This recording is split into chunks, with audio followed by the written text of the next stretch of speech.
the shot that killed Charlie Kirk was just the beginning. A single bullet fired from a rooftop ended the life of a prominent conservative voice, sending shockwaves across the nation. But what followed was a different kind of attack, an attack on the truth itself, a digital onslaught that left many wondering if the chaos was truly organic or if something far more sinister was at play. Welcome to Obscura Archive, where we delve into the shadows of information to uncover the hidden truths. From the very moment news broke of Charlie Kirk's tragic assassination at Utah Valley University, the digital sphere erupted. Social media platforms, once conduits for immediate information, transformed into a maelstrom of conflicting narratives. Alongside genuine grief, shock, and outrage, a torrent of misinformation, wild speculation, and outright conspiracy theories began to spread like wildfire.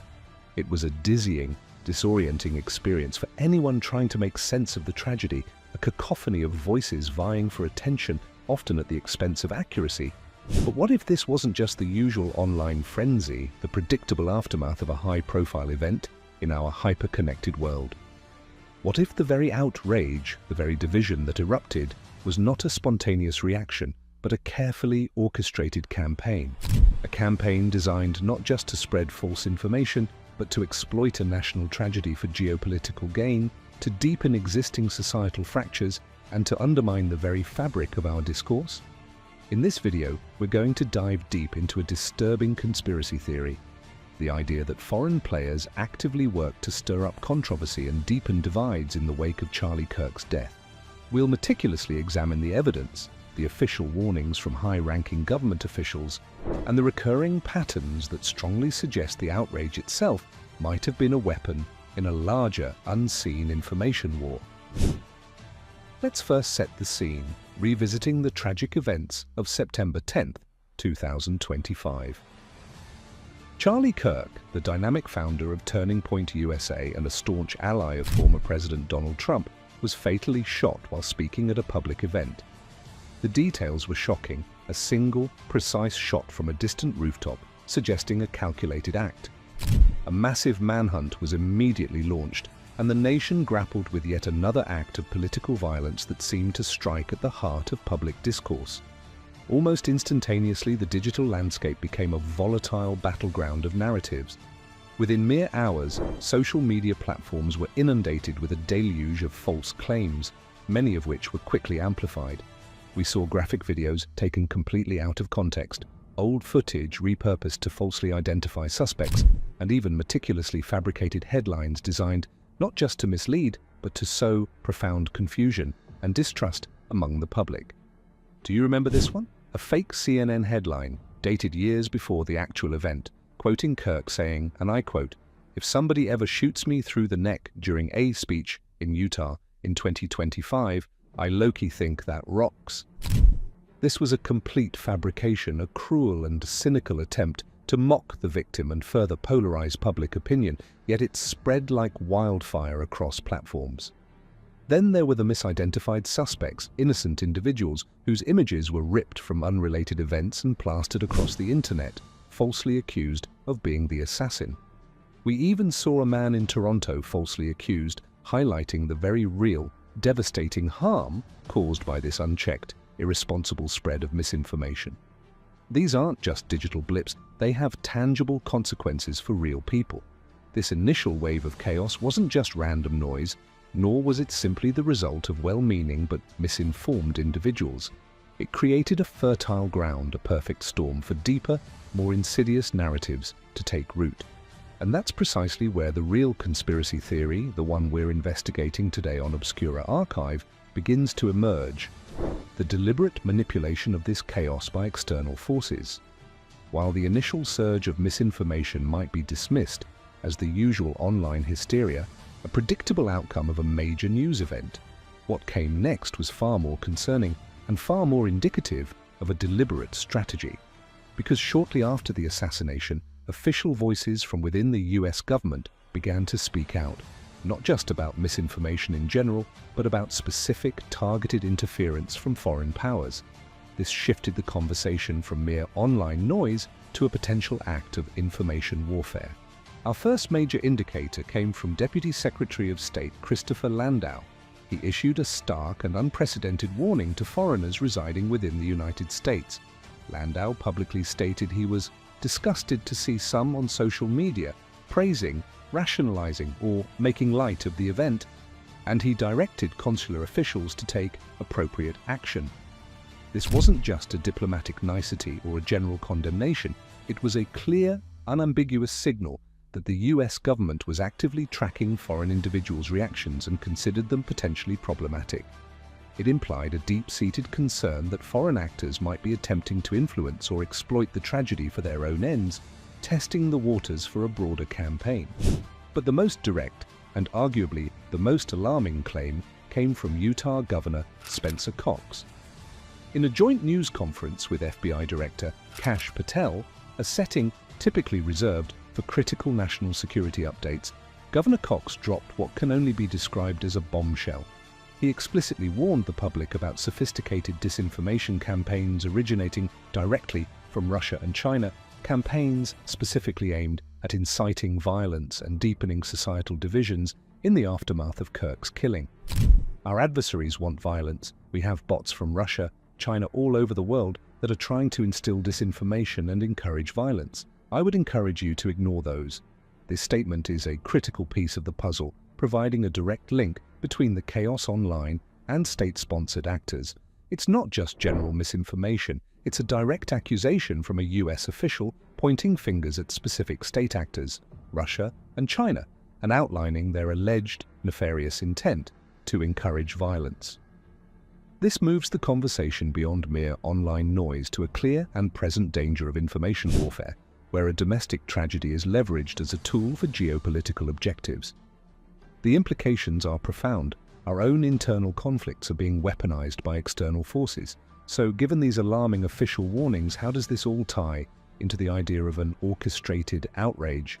While it's crucial to reiterate that there is currently no credible evidence to suggest that foreign powers directly orchestrated Charlie Kirk's assassination itself, the evidence overwhelmingly points to a sophisticated orchestration of the narrative and the public reaction that followed. This is a crucial distinction, but one that highlights a far more insidious form of warfare. Let's break down the key patterns that reveal this coordinated effort. First, consider the rapid and widespread dissemination of misinformation. The sheer speed and overwhelming volume with which false claims, fabricated images, and misleading narratives appeared online immediately after the shooting is a hallmark of automated, coordinated, and well-resourced efforts. This isn't just individual users sharing bad information, it's a flood designed to overwhelm traditional news cycles, to muddy the waters of truth, and to make it incredibly difficult for accurate information to emerge and gain traction. Think of it as a digital blitzkrieg designed to disorient and confuse. Second, and perhaps most chillingly, is the targeted incitement to violence. Governor Cox's explicit warning about Russia and China actively trying to encourage violence is not merely a statement about propaganda, it's an accusation of a deliberate attempt to fan the flames of unrest. This isn't about subtly influencing an election or promoting a political ideology. It's about exploiting a national tragedy to deepen existing societal fractures and potentially provoke further real-world unrest. This suggests a calculated strategic goal beyond simple propaganda, a desire to destabilize and weaken from within. Third, we observe the exploitation of domestic divides. The types of misinformation we saw, false accusations against specific groups, cynical attempts to mock the victim, or narratives meticulously designed to inflame partisan tensions, are classic tactics used by foreign actors. They meticulously identify existing fault lines within a society, be they political, social, or cultural, and then pour fuel on the fire, exacerbating polarization and systematically undermining social cohesion. They don't create the divisions, but they expertly exploit them. And finally, the undeniable use of bots and automated networks. Governor Cox's direct mention of bots from Russia, China, all over the world confirms what many cybersecurity experts and intelligence agencies have warned about for years. These automated accounts, often operating in vast networks, can amplify messages, create artificial trends, and make even the most fringe ideas appear mainstream. They can flood social media with a particular narrative, creating a false sense of widespread public opinion and effectively manipulating real-world discourse, all without direct human intervention for every single post. In essence, the orchestration we're discussing isn't about pulling the trigger of a rifle, it's about pulling the strings of public perception. It's about turning a tragic event into a potent tool for destabilization, transforming genuine grief, anger, and confusion into a weaponized narrative that serves foreign interests. This is a new frontier in warfare, fought not with bullets, but with bytes. So why would foreign powers engage in such a cynical and destructive campaign? The motives are chillingly clear: to sow discord, to undermine trust in democratic institutions, to weaken rival nations from within, and to distract from their own internal issues or geopolitical ambitions. By exacerbating political polarization and inciting violence, they can create an environment of instability that serves their strategic interests, often without firing a single shot. This isn't an entirely new phenomenon. History is replete with examples of foreign powers attempting to influence the internal affairs of other nations through propaganda and disinformation. From the Cold War's psychological operations to more recent election interference, the playbook has existed.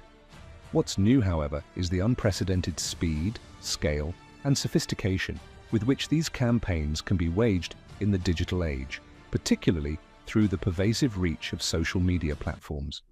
The Internet, once hailed as a tool for connection and enlightenment, has become a potent weapon in the hands of those who seek to divide.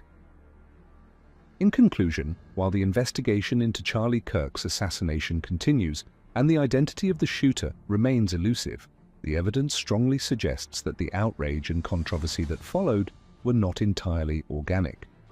The explicit warnings from US officials about Russian and Chinese disinformation campaigns, coupled with the undeniable patterns of rapid misinformation spread and incitement to violence, paint a compelling and disturbing picture of an orchestrated effort. The real conspiracy, the one that truly impacts our society, isn't about the bullet that killed Charlie Kirk. It's about the bots, the coordinated networks, and the foreign actors who sought to weaponize his death, transforming a tragedy into a tool for division and chaos. It's a stark reminder that in our interconnected world, the information we consume can be as dangerous, if not more so, than any physical threat. This is Obscura Archive. Thank you for watching. If you found this analysis insightful, please like this video, subscribe to our channel for more in-depth investigations into the hidden truths, and share your thoughts in the comments below. What do you think about the claims of foreign interference? Do you believe the outrage was orchestrated? Your engagement helps us bring these critical discussions to a wider audience. In an age of information warfare, how do we protect ourselves from being pawns in a larger game? Let us know your thoughts. Stay vigilant, stay informed, and always question the narrative. Until next time, stay curious and stay safe.